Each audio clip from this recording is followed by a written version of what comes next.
Bonjour à tous. Donc merci de m'accueillir, de me faire le plaisir de venir m'écouter. Donc je suis Sophie Blaise. Jean-Luc donc a déjà fait quelques introductions puisque on a collaboré ensemble sur plusieurs années sur le côté fondamental. Moi maintenant donc je suis plus axée sur la clinique, donc dans le service de médecine vasculaire à Grenoble. Donc il m'a chargé de vous parler des explorations vasculaires périphériques dans la sclérodermie systémique. Et là, quand même, c'est le petit bonhomme qui se gratte la tête parce que dans la liste des méthodes d'exploration vasculaire, je crois que Jean-Luc vous a déjà parlé d'un certain nombre, il y en a un paquet et il n'a pas tout dit et du coup je ne vais pas tout vous dire non plus. Il y a différentes stratégies, je vais plutôt essayer de focaliser. Dans les groupes ou sous-groupes qu'on peut faire, il y a le premier groupe qui en fait concerne les techniques avec quand même une application clinique. Clinique, ça veut dire que vous pouvez être amené dans le cadre de soins où le médecin va vous dire c'est important de faire cet examen-là. Et puis là, vous connaissez tous la capillaroscopie, puis comme c'est tellement connu, je vais quand même vous en redire quelques mots. Et puis après, il y a l'écho-doppler, qui est un examen que tout le monde connaît parce qu'au travers d'autres pathologies, voire même les femmes, quand elles ont eu un enfant, un écho-doppler, on sait tout ce que c'est. Et puis après, il y a des choses effectivement qui sont limites dans l'application clinique. Alors l'ATCPO2, c'est vraiment un examen clinique, notamment pour d'autres pathologies qu'on retrouve plus souvent au niveau des membres inférieurs. Et puis Jean-Luc vous a parlé des techniques laser, imaging, speckle et de la thermographie qui sont les plus fréquemment usuées et qui selon les pays sont plus ou moins dans le cadre de la routine et pas tellement en France en fait et qui sont encore en cours d'évaluation où tout le monde n'est pas d'accord. La deuxième partie, c'est donc les techniques d'évaluation physio-pharmaco, plus ou moins invasifs. Et là, pareil, c'est un groupe dont vous a illustré Jean-Luc avec des choses parfois invasives et qui servent en fait à mieux comprendre les choses et on a encore beaucoup à comprendre. Et puis le troisième groupe, c'est les technologies émergentes dans la microcirculation. C'est surtout le domaine de l'optique. Et là, c'est vraiment en boost. On a la capacité maintenant de développer pléthore de techniques avec des systèmes d'optique dans différentes longueurs d'onde, donc de l'ultraviolet jusqu'à l'infrarouge. Et on a des choses comme l'imaging photoplétismo, l'optical coherence tomographie, comme l'OCT, qui se voit dans des autres domaines que le vasculaire, comme l'ophtalmologie par exemple, la photoacoustique tomographie, le TIVI, le NIRS. Et là, je pense qu'on a encore beaucoup de choses à développer avant que ça rentre vraiment dans l'application clinique. Il y a surtout une grande différence, il y a le fait que l'image reste souvent de l'image et que n'est pas toujours proportionnelle finalement à la fonctionnalité. Ça, c'est aussi quelque chose que a essayé de vous expliquer Jean-Luc tout à l'heure. La différence entre ce qu'on peut voir et qu'est-ce qu'on peut réellement conclure de comment ça marche, à quoi ça sert et est-ce que c'est vraiment fonctionnel ou pas fonctionnel. Alors la capillaroscopie, je ne pouvais pas quand même ne pas du tout vous en parler quand on me demande l'exploration circulatoire périphérique. Donc c'est en pratique certains capillaroscopes ou vidéocapillaroscopes, avec le fait que vous pouvez parfois même vous regarder les images en même temps que le praticien avec ces différentes boucles. Et donc la particularité quand on nous demande pourquoi à cet endroit-là, c'est qu'il y a une anatomie particulière avec une orientation des capillaires qui fait qu'on peut voir de manière ces petites boucles de manière significative et plus reproductible lorsqu'on fait la capillaroscopie réellement au niveau du bord de l'ongle comme ici. Il y a eu des études quand on l'a fait en pleine peau, que ce soit au niveau de la main et certains l'ont fait même au niveau de la jambe par exemple, où en fait vous n'avez plus du tout cet aspect de boucle et là c'est beaucoup moins reproductible et on peut moins conclure les choses. Donc le même schéma que Jean-Luc avec le fait que du coup on va zoomer sur les choses très superficielles et ces petites boucles avec les orientations particulières qu'on retrouve que au niveau du bord de l'ongle. Et ça, c'est capital. Vous le savez, la capillaroscopie, elle est pour chaque patient qui a un diagnostic de sclérodermie, puisque c'est un des critères diagnostiques de la maladie. C'est pour ça qu'on en parle tellement. Il y a également beaucoup d'études pour suivre les patients avec le fait de regarder ce qu'ils vont développer en termes de ce qu'on appelle pattern, c'est-à-dire paysage. Donc il y a le fait d'avoir déjà un paysage anormal qui va définir la maladie, et puis il y a le fait d'avoir différentes classifications. La classification de Maric, ici, la classification de Cutolo, qui va en fait classer les différents paysages, et on essaye de suivre les patients pour voir si ça peut prédire. Vous voyez que c'est une question récurrente, comme d'autres médecins, de dire que tel examen peut-il prédire en fait la survenue d'une gravité supplémentaire, et notamment dans une des pathologies dont on sait que le patient sclérodermique peut développer, notamment les ulcères digitaux. Mais on a vu aussi que la capillaroscopie, au-delà du fait de regarder juste au niveau du bout de doigt et de s'inquiéter si ça allait se dégrader et si ça allait... par exemple, on allait voir apparaître un ulcère, on sait que c'est le reflet en fait d'une atteinte globale systémique, et il y a eu beaucoup d'études pour comparer le fait que même si un patient n'avait pas d'ulcère au niveau du doigt, s'il avait des anomalies capillaroscopiques, ça pouvait être le reflet en fait du système global vasculaire et d'autres atteintes vasculaires. Donc c'est pour ça qu'il y a vraiment des classifications détaillées, précises, et donc des illustrations ici iconographiques. Voilà. Donc une autre illustration pour dire que c'est encore pas tout à fait clair, et puis certaines équipes ont dit on va faire des scores grâce à la capillaroscopie pour compter plein de choses, et là vous voyez que ça peut correspondre à des calculs quand même pas tout à fait simples. Donc parfois on vous fait une capillaroscopie, on vous donne juste un résultat global, et puis dans des cas particuliers, souvent d'études cliniques, on enregistre les images, et puis derrière, une fois que vous n'êtes plus là, on va bien les analyser en comptant le nombre de capillaires, en comptant par exemple le nombre de mégacapillaires, c'est ces gros vaisseaux très dilatés anormaux, les diamètres, le nombre, avec donc des formules qui fait que certaines équipes disent on va faire tout ça pour dire si à partir de tel score, il y a un risque d'ulcération. Mais on n'est pas encore tout à fait dans l'utilisation de ce type de score, et on pense qu'il y a peut-être d'autres choses qui doivent rentrer en compte avant de dire, avec juste une capillaroscopie, c'est le reflet soit de l'atteinte vasculaire globale, soit même de l'atteinte vasculaire à terme du doigt. En effet, il y a d'autres pathologies possibles associées. La pathologie qui peut se développer, c'est l'artériopathie. Alors l'artériopathie, c'est le fait de manière très schématique, si on prend l'exemple de plomberie et du tuyau, c'est le fait d'avoir à un moment donné, soit à partir d'un point de départ d'une dysfonction endothéliale, soit même aussi avec des facteurs de risque cardiovasculaire comme d'autres patients, même sans atteinte de sclérodermie, le tabac, l'âge, le fait d'être un homme, etc. On développe des plaques qui vont donner des turbulences, comme ici, et au fur et à mesure, ces plaques vont grossir. Il peut y avoir même des phénomènes de rupture de ces plaques avec des thromboses, et à terme, éventuellement, l'obstruction. Donc ça, c'est l'artériopathie, et la particularité dans la maladie de la sclérodermie, c'est qu'on peut le voir également au niveau, donc, membre supérieur ou membre inférieur. Donc, l'ulcère digital peut être une atteinte microcirculatoire, mais quid de la possibilité d'avoir une atteinte des vaisseaux, et peut-être donc des vaisseaux de calibre intermédiaire, par exemple au niveau des artères digitales, au niveau des doigts.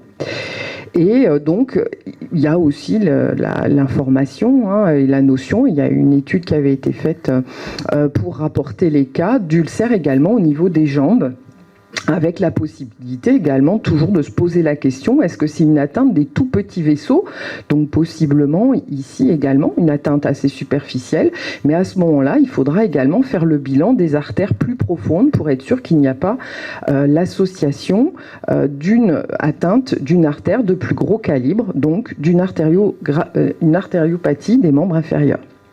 Et c'est là où je vous ai dit, dans le deuxième examen, l'écho-doppler artériel, c'est l'examen le plus simple, le plus accessible, non invasif. Par contre, dans ce domaine-là, il y a des évolutions quand même aussi. Et c'est vrai qu'on arrive avec des techniques parfois de sondes avec haute résolution. Donc c'est souvent le Hertz, la fréquence qui va déterminer la haute résolution. Et en fonction du type d'artère, de la profondeur d'artère, du calibre, ça va nous donner des informations. Mais là encore, sur l'image. Alors, déjà, il y a quelques années, sur une publication, il y avait, l'écho-Doppler peut explorer également la microcirculation. Donc, quid de réellement la définition de est-ce que c'est de l'exploration micro ou macro-circulatoire? La définition à l'époque, c'était d'avoir une technique qui permettait de différencier des vaisseaux à l'œil nu et d'avoir cette définition d'un vaisseau inférieur à 150 microns. Et finalement, maintenant qu'on a des techniques de plus performantes, on reste, je pense, sur ces définitions-là. Mais en tout cas, l'écho-Doppler, selon la sonde utilisée, il faut vraiment préciser cette fréquence pour savoir quelles sont les possibilités, le potentiel à explorer les artères et de quel calibre.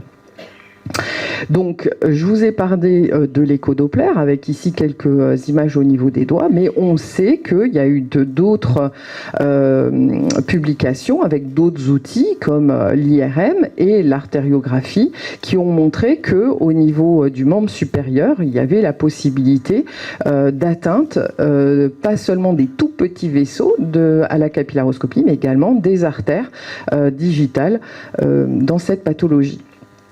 Alors, tout début, on osait faire des techniques invasives parce que c'était les moyens qu'on avait et c'était l'artériographie qui maintenant se fait que vraiment exceptionnellement quand on a vraiment besoin. Et ça, c'est un article ancien mais important de Circulation en 1978 qui avait fait des artériographies donc chez des patients et qui avait montré que quand on faisait aussi une autre technique de pression digitale, finalement, on observait moins de 10 mm de mercure de différence lorsqu'on réalisait ces deux techniques, à la fois chez des patients qui étaient normaux, sans maladie, volontaires sains, à la fois donc dans d'autres pathologies avec, on le savait, une atteinte artérielle de moyen et petit calibre, et dans des artériopathies oblitérantes. Donc, fort de ça, je vais vous parler plus de la troisième technique qui consiste à prendre ces pressions systoliques des artères digitales, donc l'illustration ici, avec des petits manchons. Donc, historiquement, c'est une technique qui se fait plus souvent au niveau des pieds, puisque je vous ai dit que la pathologie d'artériopathie des membres inférieurs est la plus connue. Et puis, les différences, c'est le fait que le système de recueil du signal de cette pression peut varier. Historiquement, il y avait les jaugges à mercure qui ont disparu. Donc après, il y avait les plétismographies à jauge de contrainte. Je ne crois pas qu'il en existe encore beaucoup. Et maintenant, les techniques, c'est le même système laser dont Jean-Luc vous a montré la photo de cette petite sonde avec donc le petit, même moi, j'ai un pointeur laser. Donc finalement, quand on le met en marche, on a c'est peut-être le même lumière rouge qui émet et qui sert à capter le signal de pression. Vous avez d'autres capteurs par photoplétismographie, comme l'illustration ici d'un autre système de capteurs, et puis certains qui utilisent le Doppler, mais je crois que c'est plus théorique que pratique. Dans ces mêmes situations, donc historiquement c'était fait au pied, on essaye de faire la même chose au niveau des membres supérieurs, et on utilise donc ces petits manchons, ces petits brassards, et on va prendre finalement la tension du bout des doigts en gonflant ce brassard avec une disparition du flux. Et puis à un moment donné, on relâche le brassard et on attend que le petit signal réapparaisse au niveau du capteur. Et c'est là qu'on essaye de prendre la mesure. Ce qui est important, c'est d'avoir un environnement stable. Donc le plus souvent, il y a une salle dédiée et ce sont des examens qui prennent du temps. Donc, d'où la difficulté parfois à ce que ces techniques rentrent vraiment dans du soin courant, puisque voilà, c'est assez chronophage, donc il faut une ambiance calme, une température stable. On a déjà parlé de l'influence de la température pour les phénomènes. Voilà, si par exemple en même temps que vous faites l'examen, il y a une crise de rénaux, on sait qu'il faut attendre l'ensemble de la crise, c'est pas possible, ça va donner des artefacts et des faux messages. Donc, il faut un patient habillé pour éviter le refroidissement global. On vous l'a dit aussi, que des refroidissements de certaines zones peut influencer l'ensemble de la température corporelle sur d'autres sites. Et donc, c'est pour ça qu'on utilise plus souvent un système de couverture chauffante. Et on l'a dit aussi, pour certains biais, il ne faut pas de thé, pas de café, pas de tabac dans les 2 heures précédentes, avec une stabilisation, si possible, de 15 minutes, ce qui fait qu'au total, l'examen dure 30 minutes à 1 heure parfois. Donc on a aussi un petit peu progressé dans la technique, on s'est concerté, on a vu que les équipes faisaient parfois pas exactement la même chose et maintenant on est venu au fait qu'il vaut mieux mettre le petit brassard en fait au plus bout du doigt, sur la 2e phalange et non pas sur la zone proximale pour arriver au mieux détecter les anomalies du bout des doigts. Voilà l'illustration, de dire on a gonflé le brassard, il y a un stop, comme quand on vous prend la pression au niveau huméral, au niveau du bras. On relâche la pression et puis il y a le signal qui redémarre. Donc il faut juger. Vous voyez que c'est parfois des illustrations où c'est pas si simple de savoir quelle est la valeur qu'on va retenir par rapport au fait qu'on va considérer ici que le signal il redémarre ici ou est-ce qu'il redémarre un petit peu ici. Là c'est un peu plus simple. Voilà, on fait ça sur tous les doigts sauf le pouce. Et on a donc montré qu'il y a une certaine bonne reproductibilité de ces mesures, donc sans variation intra-sujet, et on a donc plutôt validé que c'était plus informatif si on le réalisait au niveau de la 2e phalange. Alors, ce qui reste à progresser, c'est le fait qu'on a des valeurs qui sont assez bien établies au niveau du membre inférieur pour dire, tiens, quand il y a une chute de pression qui est par exemple inférieure à 50 mm de mercure au niveau de l'orteil, c'est pas bon, il y a une artériopathie. Au niveau du membre supérieur, on n'a pas toutes ces valeurs-là validées. Bien sûr qu'intuitivement, il y a le fait que si les valeurs sont basses, c'est plutôt un mauvais signal, mais on n'a pas encore un seuil consensuel, même en national et en international. La sclérodermie systémique est un modèle quand même aussi d'atteinte au niveau de la main, mais pas que. Il y a aussi des patients, par exemple, qui ont des fistules artério-veineuses, donc des gens qui sont dialysés. Et on sait que ça peut durer un temps, qui développent particulièrement des maladies artérielles au niveau de l'ensemble des vaisseaux et notamment au niveau du bras, qui sont également, entre guillemets, des modèles et qui nous aident à progresser pour définir ce type de technique. Voilà. Je vais vous parler du coup de l'étude de Sclérocap, dont vous avez peut-être déjà entendu parler puisque c'est une étude où 11 centres de médecine vasculaire et 1 de dermatologie ont participé, donc avec une durée conséquente des inclusions qui avaient démarré en 2014-2015 avec 387 patients inclus. Et dans cette étude, donc il y a certains centres qui réalisaient ces pressions digitales.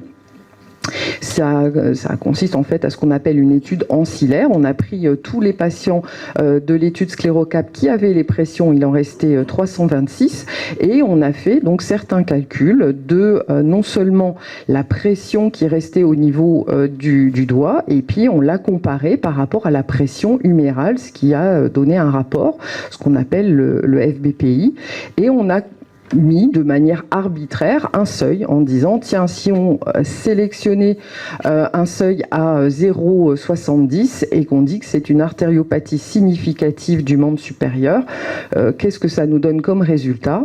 Et on a dit de manière arbitraire également, mais vous avez compris, je pense que c'est pas innocent, c'est les mêmes seuils qui étaient utilisés, certains seuils qui sont utilisés au niveau du membre inférieur. Si on prend 50 mm de mercure, est-ce que c'est un signal encore plus sévère d'une artériopathie au niveau du membre supérieur? Donc, qu'est-ce que ça donne? Ça donne que chez ces 326 patients, là, vous voyez en fait l'index, c'est-à-dire le rapport. Et ben, si on garde ce seuil de 0,7, on se rend compte qu'il y a quand même presque 55% des patients dont on peut considérer qu'ils ont une artériopathie significative au niveau du membre supérieur. Si on prend le seuil de 50 mm de pression au niveau du doigt, on se rend compte que parmi ces 55 patients, il y en a 15% qui peuvent être considérés comme sévères. Donc, parmi ces patients, ce qu'on a également regardé, c'est la présence des ulcères digitaux, puisque je vous ai dit, on sait qu'il y a déjà des choses connues en termes microcirculatoires, et est-ce que le fait d'avoir des pressions au niveau des artères peut être également contributif à expliquer la présence d'ulcères. Et donc, si on reprend ces seuils, encore une fois arbitraires, on a quand même bien l'impression que si vous prenez ce qu'on appelle les ulcères actifs, c'est-à-dire présents, ouverts. Là, ici, ils sont sur ces barres noires. Si on inclut également ce qu'on appelle les cicatrices d'ulcères, les pitting scars, et que vous prenez du coup même ce qui est hachuré, on a une tendance vraiment assez nette à montrer que là, si vous êtes entre guillemets dans un rapport normal de 1, ben plus vous allez diminuer, plus vous allez probablement avoir un lien avec la fréquence d'ulcères digitales. Voilà, donc les conclusions de cette étude, c'était qu'il y avait vraiment une association qui était significative quand on regardait les trois classes, si on subdivisait avec les valeurs de 0,7 d'index et de 50 mm de pression, on se retrouvait à avoir ces trois classes et donc il y a une association significative avec la présence d'ulcères actifs ou avec la classe d'ulcères actifs et de cicatrices pulpaires. Donc ça, c'est toujours les petits tableaux avec les petits P significatifs. Donc bien entendu, comme on sait la place aussi de l'atteinte microcirculatoire, on a regardé par rapport au pattern capillaroscopique et là aussi on a l'impression qu'il y a bien une répartition homogène de certains patterns. Donc là on a pris les patterns de Maric avec une capillaroscopie qui là était normale, le groupe avec un pattern qui était le slow pattern et un avec l'active pattern où on se retrouvait avec tout de même le groupe donc sans artériopathie qui était le groupe blanc, le groupe avec l'artériopathie entre guillemets modérée, intermédiaire, grisé, et puis le groupe avec les chiffres les plus sévères, où il y avait une cohérence à se retrouver avec ce qu'on appelle une proportion d'active pattern, le plus péjoratif. Voilà. Donc, comme ce sont des résultats qui sont très intéressants déjà, mais pour lesquels il peut y avoir certains biais, on a été analysé en fait doigt par doigt. Parce qu'en fait, ce que je vous ai pas dit, c'est qu'on a pris finalement les mains avec la présence d'un ulcère. Et si on fait le compte, au final de ces 326 patients, après on a examiné doigt par doigt, ça faisait 2537 doigts, avec chaque capillaroscopie et chaque pression, et on a regardé si c'était cohérent à nouveau, puisqu'on n'a pas forcément un doigt sur un ulcère à chaque doigt. On avait considéré initialement que c'était significatif si on s'était pronostic à partir du moment où il y avait un ulcère ou une cicatrice d'ulcère. Et donc on a refait ce travail doigt par doigt.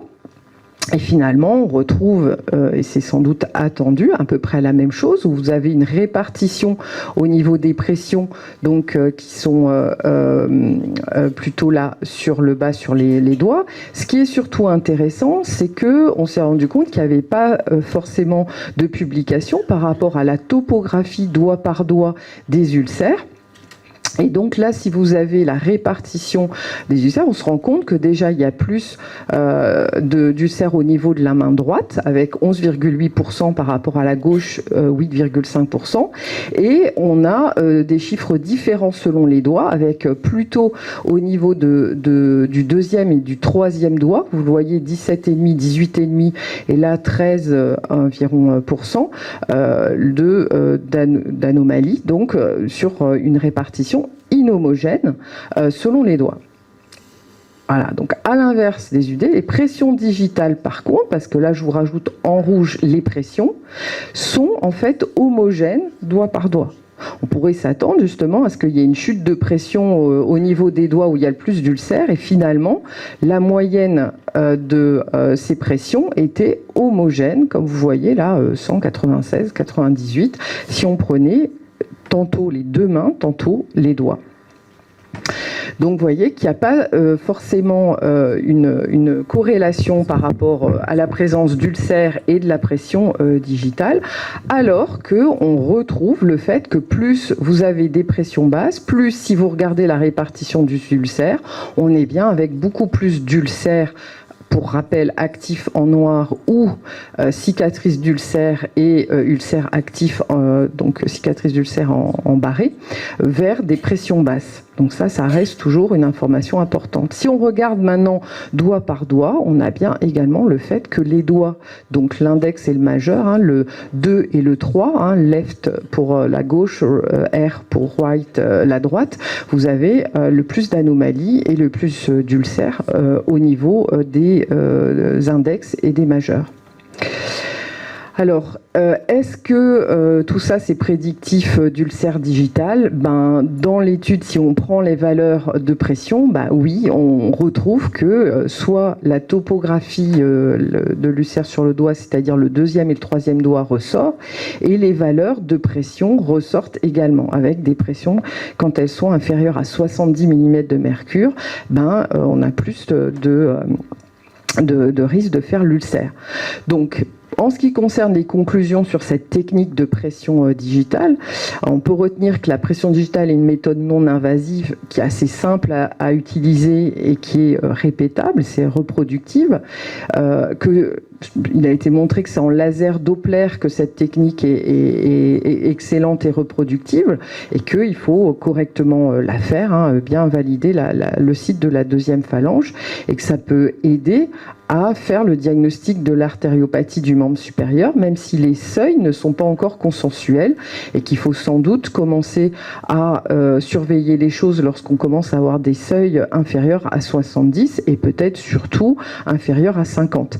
Mais la survenue d'ulcère digital est probablement multifactorielle, comme on le voit sur l'analyse doigt par doigt. Donc l'analyse doigt par doigt dans les pressions et la capillaro semble incontournable, avec une composante microcirculatoire. Là, on l'a déjà largement montré en capillaroscopie, mais possiblement aussi additionné au facteur artériel qui peut être additionné, et d'où l'intérêt de tenir compte en fait de plusieurs examens.